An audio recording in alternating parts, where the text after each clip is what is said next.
જય શ્રી કૃષ્ણ મિત્રો, કેમ છો? અત્યારે આપણે શ્રી કૃષ્ણ વાણી એટલે કે ગીતાજીનું ગુજરાતીમાં અનુવાદ કરી રહ્યા છીએ.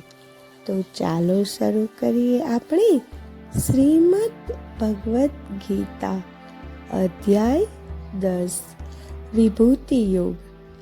હે પુરુષોત્તમ, સર્વ જીવોના સર્જક તથા સ્વામી, દેવોના ભગવાન તથા બ્રહ્માંડના સ્વામી, વાસ્તવમાં કેવળ આપ જ આપની અંતરંગ શક્તિ દ્વારા સ્વયંને જાણો છો, જેના દ્વારા આપ સર્વ લોકોમાં વ્યાપ્ત રહો છો તથા નિવાસ કરો છો. આપના એ દિવ્ય ઐશ્વર્યો અંગે કૃપા કરીને વિસ્તૃતતાથી વર્ણન કરીને મને કહો. હે યોગના પરમ આચાર્ય, હું આપને કેવી રીતે જાણી શકું તથા આપનું ચિંતન કરી શકું? તથા હે પરમ દિવ્ય વિભૂતિ, ધ્યાનાવસ્થામાં હું આપના કયા રૂપોનું ચિંતન કરી શકું? આપના દિવ્ય ઐશ્વર્યો તથા પ્રાગટ્ય અંગે મને પુનઃ વિસ્તારપૂર્વક કહો. હે જનાર્દન, આપના અમૃતનું શ્રવણ કરતા મને કદાપી તૃપ્તિ થતી નથી. આનંદ સ્વરૂપ ભગવાન બોલ્યા, હે ગુરુઓમાં શ્રેષ્ઠ, મારા દિવ્ય ઐશ્વર્યોનું હું હવે સંક્ષિપ્તમાં વર્ણન કરીશ, કારણ કે તેની વ્યાપકતાની કોઈ સીમા નથી.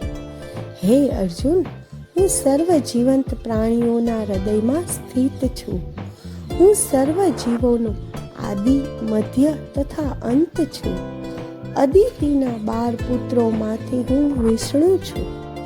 જ્યોતિઓમાં હું સૂર્ય છું, મરુતોમાં હું મરીચી છું, અને રાત્રિના અવકાશમાં નક્ષત્રોમાં હું ચંદ્ર છું.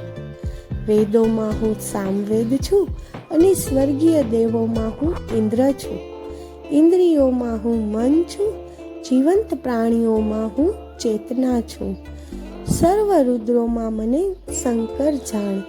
યક્ષોમાં હું કુબેર છું, સર્વ વસુઓમાં હું અગ્નિ છું, અને પર્વતોમાં હું મેરુ છું.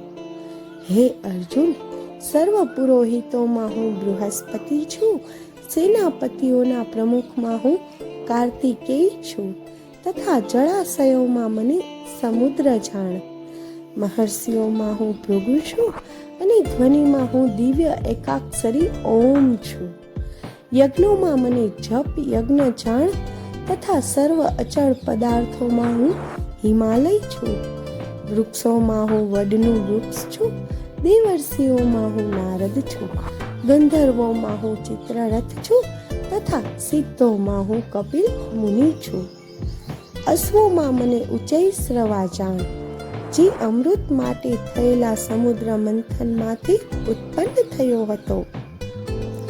ગજરાજોમાં હું ઐરાવત છું, અને મનુષ્યોમાં હું નૃપ છું. હું શસ્ત્રોમાં વજ્ર છું, અને ગાયોમાં કામધેનુ છું. પ્રજોત્પત્તિના કારણોમાં હું પ્રેમનો દેવ કામદેવ છું. સર્પોમાં વાસુકી છું.